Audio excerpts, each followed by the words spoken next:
Alrighty guys, it is Qaaman here today, and I'm bringing you another Dragon Ball Super review, and this time will be episode 55 of Dragon Ball Super. And it's pretty straightforward, so let's get straight into this video. So the first thing that happened with the plot is the fact that Goku needs to go see Zeno. And in the meantime, while this is happening, Bulma's finishing up the time machine that will take Trunks, Goku, and Vegeta to the future. And we also got a chance to see a little bit more about Zamasu.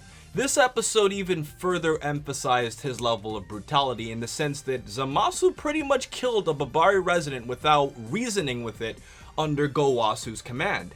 But he didn't just kill this resident. Zamasu literally pulled a Mortal Kombat on this guy and literally split him in half like a fatality. I did not see that coming. I didn't think he was just gonna like straight up, just rip that guy to pieces the way he did.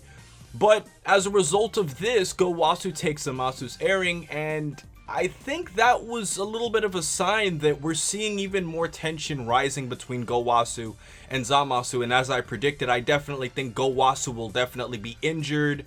He will be killed, or there will be something that will disconnect Zamasu and Gowasu in the future, because there can't just be all this constant buildup of frustration and a difference in thinking between the two of them and nothing happens. But going back to the focus of this episode, it's pretty simple in the sense that Goku goes to see Zeno, and he literally tells him that he doesn't have any time to play with him, and tells him that he might bring somebody else later on to play with him. And I found that was kind of weird, because in my head I was wondering, who exactly is Goku going to bring to play with Zeno? Is he going to bring one of the kids? Because I don't think that would be wise, considering the fact that Goten and Trunks might do something to really piss Zeno off. But from what we know of Goku, Goku is not very logical in the sense of really being aware who Zeno really is. Like, he just treats him like a normal guy, which, obviously is to the dismay of others who obviously show so much respect and awe towards Zeno. As a matter of fact, if you look at Zeno's bodyguards, when he told them to shut up and be quiet, they literally were in such fear. And I also feel like Goku would be the type of guy to do that, but at the same time, he does have at least some level of understanding for authority. So that's going to be interesting what they do with that. Now, the other interesting thing that we saw in this episode is the Whis lookalike in Dai Shinkan, who is said to be one of the strongest people in the universe, one of the 5 strongest people to be specific. And I found that was kind of weird, because he's of a higher rank than Whis himself, right? So what exactly is his role? Is he like an attendant to Zeno, or is he like from another universe? Because based on appearance, I thought that Daishenkan from the preview would have been like another Whis attendant from another universe for another god of destruction. But it seems like from what we see, he's looking at more of a role to help Zeno. And I think that would obviously set up a future plot, because I thought this episode would have been a lot more about Daishinkan, because they showed him so much in the previews, and in reality he really wasn't doing anything in the episode besides introducing him to Goku, Whis, and the Supreme Kai. So I felt that that was kind of an unexpected thing that they did with the events of the episode. However, I understand that this episode was to set up a future plot, and Goku will definitely come back to see Zeno at some point or another, whether it's on a good note or a negative note. I understand that, so I can't really bash the episode too much for not doing as much with Daishinkan.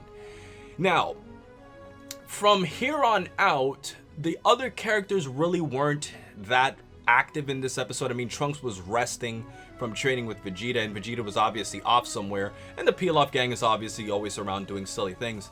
But when we see later on in the episode where Goku goes to return back to Earth after meeting Zeno, to obviously go back to the future after the time machine's being completed, we see them go to the future, and Goku is being attacked and ambushed by the human defense force, and the episode closes. Now, let's use some logic here. It's pretty obvious why they're shooting at Goku. I mean, the fact is that Goku looks just like Black, so it doesn't really make any sense why else they would shoot at him.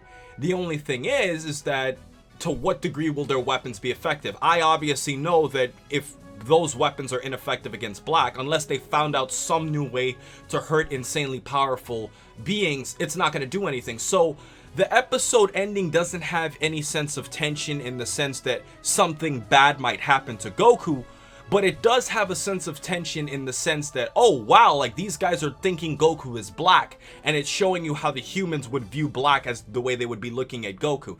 So I think it ended on a very tense note, which is a good sign. It's just that we know it's not going to have any effect on Goku because of how powerful he is. So in terms of action, there was no real action sequence in this episode except for watching the Babari fight each other and really just watching Zamasu kill that Babari resident in a very, very, very gruesome manner. I definitely thought that was something that Dragon Ball Super has probably done in one of the more violent states, because I don't think we've seen something this violent on the show so far.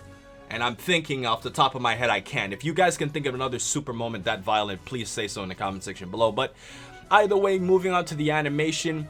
The animation and the artwork look pretty good. I think the art for the Omni King's domain was actually really clean, and it had a very spatial and awesome feel for like a ruler of his status. You know, even though Goku thought it looked boring, I actually thought the design for the Omni King's domain was really, really interesting. And I definitely think it gave off a very good holy, or not necessarily holy, but an authoritative feel towards it. And in terms of some interesting details, I haven't mentioned this before in the previous episode, but the Babari are obviously clearly based on the barbarians. I mean, if you really look at it, first of all, the name is Babari. Barbarian is literally in the name itself. And if you look at it, they're looked at as these primitive fighting beings. And that's exactly how the Romans looked at the barbarians. So I always wanted to point out that little teaser for those of you who might not have picked up on that little anagram. I can't believe I didn't even mention in the last episode. And also, another thing I noticed is I did a little bit of research on Japanese honorifics. And Goku calls Zeno Zen-chan in this episode. And I looked up some Japanese honorifics, and chan is pretty much used as a suffix to usually describe something cute or young. It's often used for young animals, young women, and young children in general.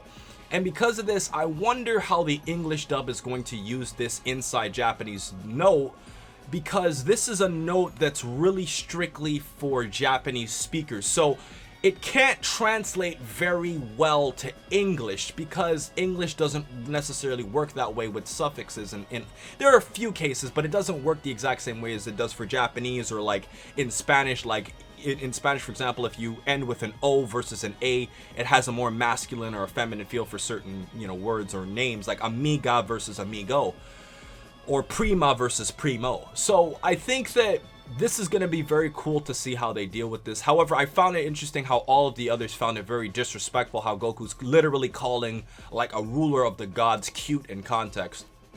And on another note, Zeno gave Goku a button to call him, and I project that Goku will accidentally press that button at some point in time, which may call for Zeno. And I think that this might happen at a point where Zeno is pretty much minding his business, where Goku is in the future or doing something time travel related of some sort.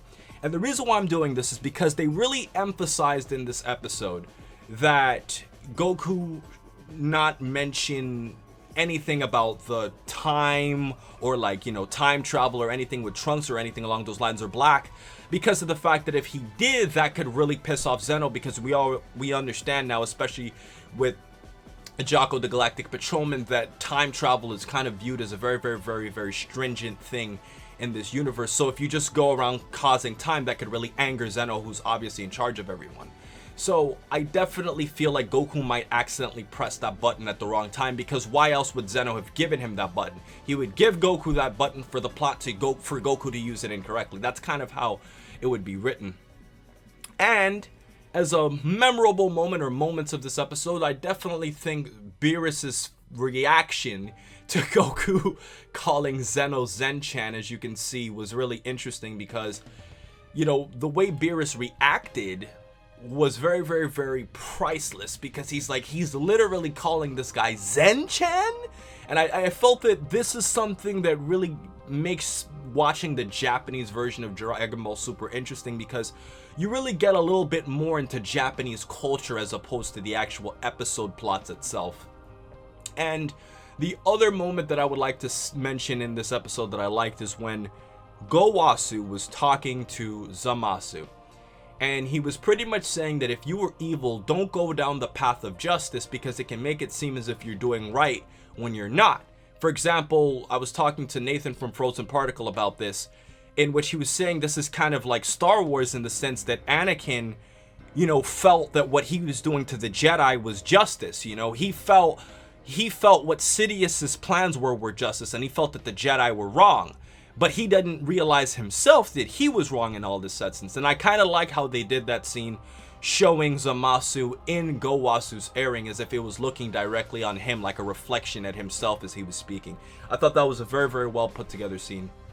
And I just want to also emphasize that what I said about Gowasu and the whole thing about, you know, going down the path of justice, that's my paraphrase and interpretation of what he said from the translations I read. It's not exactly what he said, but that's kind of how I interpreted it. So don't quote me if I made a maybe slightly different statement from what Gowasu directly said. But overall, I felt it was a decent episode, and I felt that the Zeno stuff was a waste of time.